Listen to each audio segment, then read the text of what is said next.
Happy Wednesday. Welcome to episode 12 of Uncovering the Corners of the World podcast. I'm your host, Karina Kasmala. Each week, using research and in some cases using personal experiences where I actually traveled to these locations, I'll be explaining some of the hidden gems in the US and around the world. For the last 4 weeks, we've been hiking in the Pacific Northwest in 2 states, Oregon and Washington. We visited places like the lava cast forest in Oregon, all the way to a museum with nutcrackers in Washington. But this week, we're going back to the Midwest, specifically to Indiana State. Indiana is surrounded by 4 states: Illinois on the left side, Ohio on the right, Michigan on top, and Kentucky on the bottom. Indiana is mostly known for its state capital, Indianapolis, home of the Indy 500 races, along with the Indianapolis Motor Speedway Museum. But there is more to Indiana than motorsports. There are also about 24 state parks in Indiana. And although I haven't visited all the state parks in Indiana, there are 2 worth driving to that I have visited. Inside Spring Mill State Park at 3333 Indiana 60E Mitchell in Lawrence County is a restored 1860s ghost town that lets visitors travel back in time to see what the Spring Mill community did. Pioneer Village is what will be labeled on the map once you drive into Spring Mill State Park. Each of the 19 buildings within the village shows the different jobs some of the villagers had in the community. In the center of Spring Mill is Grist Mill, built in 1817, known as the largest mill in southern Indiana, by the Indiana Department of Natural Resources website. Originally, the grist mill operated from 1817 to 1892. The owner of the Spring Mill Village for 40 years was Colonel Hugh Hammer, who worked as a postmaster, commissioner, state representative, and state senator. Today, you can step inside the mill and hear the crackling gears turn the water wheel while water flows through the mill race outside. The mill, during the 1860s, was where farmers would gossip and trade items. However, that's not the only building you can visit inside. Next to the grist mill is a painted blue house with a labeled board saying Apothecary. The apothecary building was built in the 1830s, where the community's physician, Dr. Jacob Lemon, made medicine in the form of powders, pills, and tonics from plants that were grown in the gardens inside the community.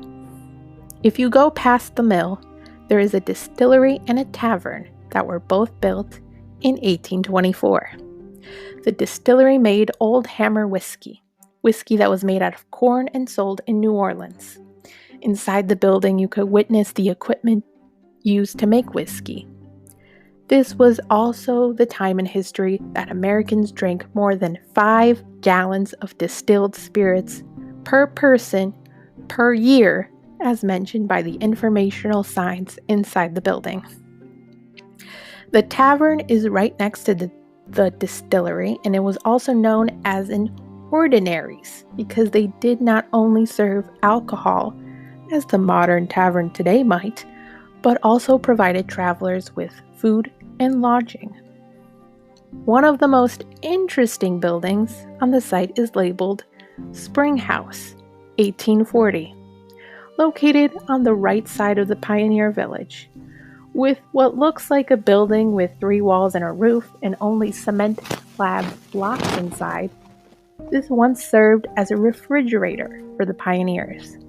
The Indiana Department of Natural Resources mentioned that the Spring House was where the pioneers stored milk, cheese, and butter. The cool water and air temperatures kept the food from spoiling.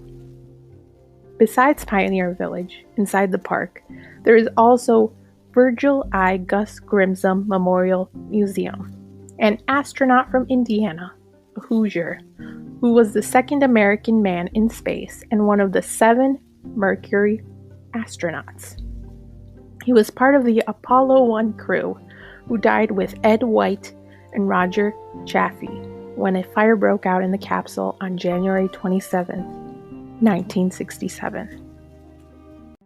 1 hour away from Spring Mill State Park is Clifty Falls State Park at 1501 Green Road, Madison in Jefferson County, Indiana. Based on the name alone, you can assume that there are cliffs, and it's probably one of the main attractions. Yes, that's right. Sitting near the border of Indiana and Kentucky, the water flows from the Ohio River, making Big Clifty Falls, also called Clifty Falls, Little Clifty Falls, Tunnel Falls, and Hoffman Falls. These 4 main waterfalls can be viewed on the 10 trails in the park. The waterfalls were expected to have been formed in the early Ice Age era, cutting through the shale and limestone mentioned on the informational signs near the waterfall.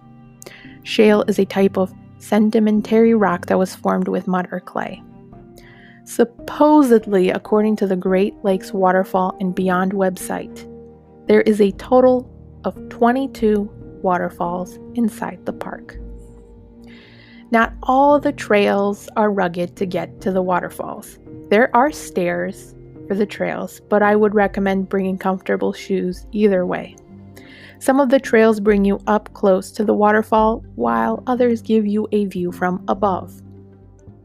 Of course, there are also other attractions on the way there, such as the cake rock that looks like a slice of cake and happens to be on the trail to Big Clifty Falls.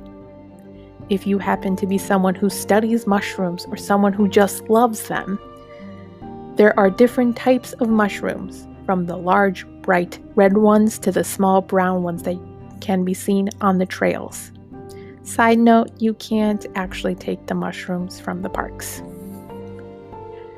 And my favorite attraction is the Tunnel Cave, or Burroughs Tunnel, originally made as a railroad tunnel that was supposed to travel from the Ohio River Valley to Indianapolis, as mentioned on the informational sign in the park. The tunnel project began in 1852 and was abandoned after they ran out of funding. Today, it is home to salamanders, big brown bats, and frogs. This cave is different from a typical cave because in a typical cave there is no two-way exit, with slippery, muddy rocks and giant puddles beneath your feet. The walk through the cave is 10 minutes or 0.75 miles, but you'll have to bring your flashlight. There are parts in the cave that you can lift your head up, but mostly you'll have to crouch walking through it. Both Spring Mill State Park and Clifty Falls State Park, you can camp in for the night or have a picnic. Thanks for listening to this week's episode. Make sure you subscribe to this podcast wherever you get your podcasts, and tune in next week as we explore more hidden attractions in the U.S.